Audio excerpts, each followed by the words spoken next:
इस संसार में संभल के चलिए जाए, ना जाने किस रूप में कब रावण मिल जाए। और इसी के साथ साथ जो बेटे हैं उनको भी समझाइए, वो अपने बहुत स्मार्ट में समझे कि हम इमोशनल नहीं है, हमको मैनेज करने जाते हैं, वो भी आजकल बहुत देर अच्छा खा रहे हैं। तो बेटों से कहिए बेटुआ इस संसार में संभल के चलिए जाए, ना जाने किस मोड़ पे कब सूर रखा मिल जाए। आज समाज में हमने असहिष्णुता का एक वातावरण बनाया, जिसे मैंने पूरा उदाहरण दिया। वो देश, क्षेत्र, भाषा, प्रांत, जाति, परिवार, मोहल्ला और घर के अंदर सब एक दूसरे से लड़ो। हमें क्या शिक्षा दी जा रही है? आप सब शिक्षक हैं, निश्चित रूप से बच्चों को बताइए। बच्चों को बताया जाता है भाई अगर तुम्हारे माँ बाप ने कुछ किया तो तुम्हारी सेल्फ एस्टीम चाहती है। ऐसे कैसे मेरे माँ बाप ने कुछ कह दिया तो मानूंगा, बड़ा भाई बड़ी बहन कुछ हो गई, माँ बाप की बात नहीं मानूंगा, मेरी कोई सेल्फ एस्टीम नहीं है क्या, मेरी कोई ईगो नहीं है क्या? उसी बच्चे को क्या बताया जाता है? जब तुम नौकरी ज्वाइन करो, there are two laws of profession. Rule number 1, boss is always right. Rule number 2, if there is any confusion refer to rule number 1। यानी उसी बच्चे को बताया जाता है कि जब तुम नौकरी करने जाओ तो तुम्हारा बॉस अगर फटकार भी मारो तो तुम जाते रहने का जवाब नहीं देगा। जिससे कॉन्ट्रैक्ट मिलना है अगर वो फटकार भी रहा है, वहां कोई स्वाभिमान नहीं दिखाना है, वहां कोई ईगो नहीं दिखाना है, वहां तुम मिलाते रहना घर में आके सारा स्वाभिमान। जबकि 2 पीढ़ी पहले वातावरण दूसरा प्रदेश, लोग क्या करते थे, माँ बाप को छोड़िए, बड़े भाई बड़ी बहन ने कुछ बोल दिया तो पलट के जवाब नहीं देते, और अगर बॉस ने कुछ बोल दिया तो लोग कहते साहब मान सम्मान की कीमत पे नौकरी नहीं करता, मेरा है इस्तीफा।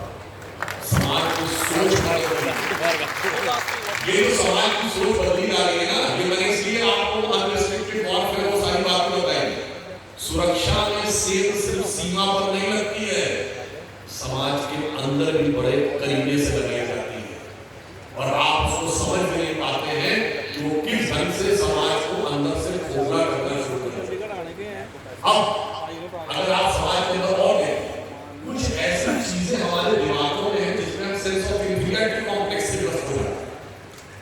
अब जैसे मैं ये बात पहले भी शिक्षकों ने दिल्ली विश्वविद्यालय शिक्षकों ने बोला, मैं शायद गीता जी इस कार्यक्रम में रही हूँ, मुझे 2019 की बात है।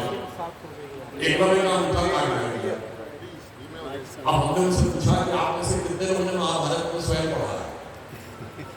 तो किसी ने भी नहीं कहा। हमने कहा कि कितने लोगों को पता है महाभारत में कौन से चैप्टर में है? नहीं पता, वो भी किसी को नहीं पता, जबकि सब अपने विचार से जुड़े हुए। फिर उनसे कहिए कि साहब चलो वो भी नहीं पढ़ा, कम से कम जो एकलव्य वाला एपिसोड था महाभारत का वो जाकर देख लीजिए यूट्यूब। ऐसी में बना दी गई कि वो सीधा साधा ड्राइवर था और उसका उल्टा कर दिया गया। फैक्ट क्या था कि जब एक आपने कहानी सुनी है, कुत्ते का मुंह बाणों से भर जाता है, अर्जुन आते हैं और कुत्ते के मुंह से बाण निकालते हैं तो मुंह में एक भी घाव नहीं होता, तो अर्जुन चकित होते हैं, कहते हैं ये बाण जो है सामान्य बाण नहीं है, ये तो दिव्य अस्त्र है।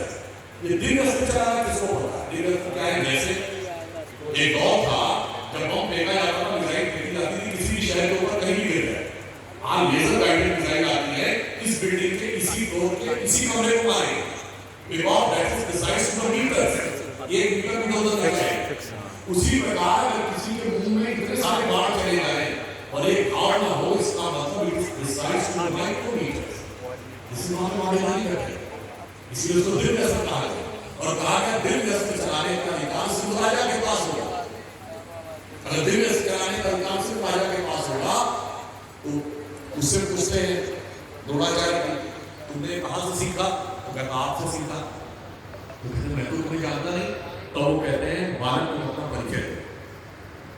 तो एक में कहता है मगध नरेश जरासंध के प्रधान सेनापति हिरण्यकशिपु का पुत्र है। उसके पिताजी राजा भी थे, जरासंध के सेनापति भी थे। भाई पूरी बात